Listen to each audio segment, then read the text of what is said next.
Capítulo 1. No dia em que Ned Willard voltou para Kingsbridge, sua cidade natal, caía uma tempestade de neve. Na cabine de uma lenta barcaça, carregada com tecidos da Antuérpia e vinhos de Bordeaux, ele partiu de Combe Harbour, subindo contra a correnteza. Quando avaliou que a embarcação enfim se aproximava de Kingsbridge, apertou mais um pouco a capa francesa em volta dos ombros, cobriu a cabeça com o capuz, saiu para o convés principal e olhou adiante. Primeiro se frustrou. Tudo o que conseguiu enxergar foi neve caindo. Mas o desejo de rever a cidade era como uma dor, e ele continuou a encarar os flocos, esperançoso.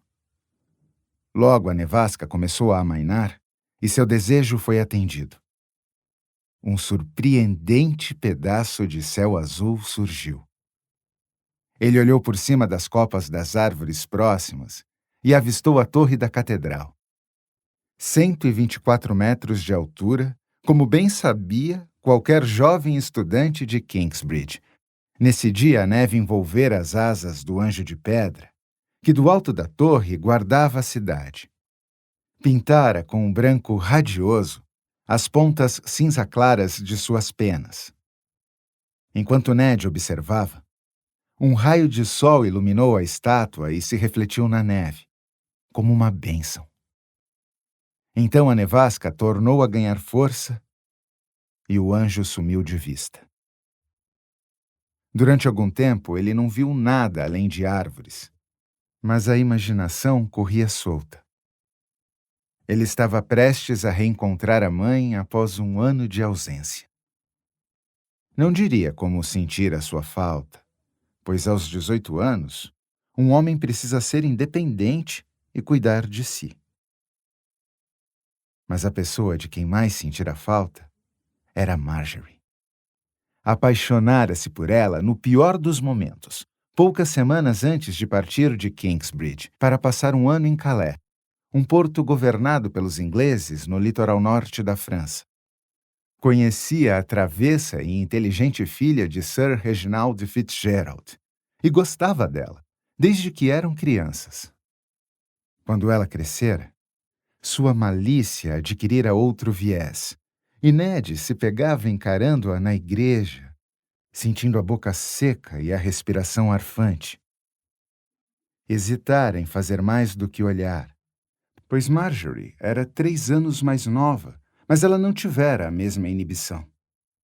Os dois haviam se beijado pela primeira vez no cemitério de Kingsbridge, escondidos atrás do túmulo do prior Philip, o monge que 4 séculos antes encomendara a construção da catedral. Demorado e cheio de paixão, o beijo nada tivera de infantil. E ela então rira e saíra correndo. Mas beijaram-se de novo no dia seguinte. E na noite anterior à partida de Ned para a França, os dois haviam confessado seu amor. Durante as primeiras semanas, trocaram cartas de amor. Como não tinham contado aos pais o que sentiam, pois parecia prematuro, não podiam se escrever abertamente. Mas Ned se abrira com o irmão mais velho, Barney, que passara a intermediar as correspondências. Porém Barney fora embora de Kingsbridge para Sevilha. Marjorie também tinha um irmão mais velho, Rolo, mas não confiava tanto nele. Então a comunicação cessara. A falta de contato pouco influenciara os sentimentos de Ned. Ele sabia o que as pessoas diziam sobre o amor de juventude e sempre parava para analisar os próprios sentimentos. Mas eles não mudavam. Após algumas semanas em Calais, sua prima Thérèse havia declarado que o adorava e estava disposta a fazer praticamente qualquer coisa que ele quisesse para provar isso. Mas Ned não se sentira tentado. Isso surpreendera e fizera refletir, pois nunca deixara passar a oportunidade de beijar uma garota bonita com um belo par de seios. Mas outra coisa o incomodava agora. Após rejeitar Thérèse, Ned teve certeza absoluta de que os seus sentimentos por Marjorie Não iriam mudar enquanto estivesse fora, mas começou a se perguntar o que aconteceria quando a visse. Seria a Marjorie de carne e osso tão encantadora quanto a de suas lembranças? Será que o amor que sentia sobreviveria ao reencontro? E ela? 1 ano distante era muito tempo para uma garota de 14 anos, 15 agora, claro. Mas mesmo assim, talvez os sentimentos dela tivessem perdido força com o fim da correspondência. Talvez Marjorie houvesse beijado outro rapaz atrás do túmulo do prior Philip. Ned ficaria muito decepcionado se ela o recebesse com indiferença. Por outro lado, mesmo que ainda o amasse, estaria o Ned real, à altura das recordações dela? A nevasca diminuiu outra vez, e ele notou que a barcaça agora atravessava os subúrbios do lado oeste de Kingsbridge. Em ambas as margens, viam-se as instalações dos ofícios que dependiam de água: tintureiros, pisoadores, fabricantes de papel, abatedouros.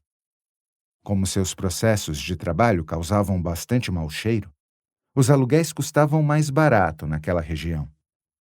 Mais à frente, surgiu a Ilha dos Leprosos. O nome era antigo.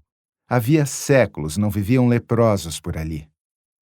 Na ponta mais próxima da ilha, ficava o Hospital de Cares, fundado pela freira que tinha salvado a cidade durante a peste. Quando a barcaça chegou mais perto, Ned pôde ver, para além do hospital, as curvas da ponte de Merthyr, que de um lado e de outro da ilha, norte e sul, ligava ao continente. O amor de Cares e Merthyr fazia parte da história local e era contado de geração em geração em conversas em volta da lareira no inverno. A barcaça atracou no cais lotado. O lugar não parecia ter mudado muito. Cidades como Kingsbridge não se modificavam da noite para o dia, supôs Ned. Catedrais, pontes e hospitais eram construídos para durar. Ele vinha com uma bolsa pendurada no ombro e o capitão da barcaça lhe entregou sua única outra bagagem: um pequeno baú de madeira contendo umas poucas roupas, um par de pistolas e alguns livros. Ele pegou o baú, despediu-se e pisou no cais. Virou-se para a sede dos negócios da família, o grande armazém de pedra construído à beira d'água. Tinha dado uns poucos passos quando ouviu uma voz escocesa familiar dizer: "Ora, é o nosso Ned! Bem-vindo de volta!" Era Janet Fife, governanta de sua mãe. Satisfeito em vê-la, Ned abriu um largo sorriso. "Vim justamente comprar peixe para o almoço da sua mãe", disse ela. "Vai aproveitar também." Janet era magra feito um palito, mas adorava ver os outros bem alimentados. Examinou-o com um olhar carinhoso. "Está mudado", comentou. "O rosto parece mais magro, mas os ombros estão mais largos. Sua tia Blanche lhe deu comida direito?" "Sim, mas tio Dick me mandava cavar pedras com uma pá." "Isso não é trabalho para um homem de estudo." "Não me importo." Janet ergueu a voz. "Malcolm! Malcolm! Malcolm! Veja quem está aqui!" Malcolm era o marido de Janet e cavalariço dos Willards. Avançou mancando pelo cais. Tinha levado um coice de um cavalo anos antes, quando era jovem e inexperiente. Apertou calorosamente a mão de Ned e contou. "O velho Bolota morreu. Era o cavalo preferido do meu irmão." Ned disfarçou um sorriso. Era típico de Malcolm dar notícias dos animais antes de falar das pessoas. "Minha mãe está bem?" "A senhora está em plena forma, graças a Deus", respondeu o cavalariço. "E seu irmão também, segundo as últimas notícias que tivemos. Ele não é muito de escrever, e as cartas demoram uns 2 meses para chegar da Espanha. Deixe-me ajudá-lo com a bagagem, jovem Ned." A última coisa em que Ned pensava era ir para casa de imediato. Tinha outros planos em mente. Poderia levar meu baú? Pediu a Malcolm. Improvisou uma história para disfarçar. Avise que vou à catedral agradecer pela boa viagem e que irei para casa em seguida. Pois não. Malcolm se afastou mancando, e Ned o seguiu mais devagar, apreciando a visão familiar dos prédios entre os quais crescera. Caía uma neve fraca. Apesar dos telhados todos brancos, no chão havia apenas uma lama escura, resultado da movimentação de pessoas e carroças. Ned passou pela célebre taberna White Horse, cenário de brigas habituais nos sábados à noite, e subiu a rua principal até a praça da catedral. Passou pelo palácio do bispo e se deteve por um momento de nostalgia em frente à escola. Pelas janelas estreitas e pontudas, pôde ver estantes de livros iluminadas por lampiões. Ali aprender a ler e a contar, a diferenciar a hora de lutar e de fugir, e a ser castigado com um feixe de gravetos de bétula sem chorar.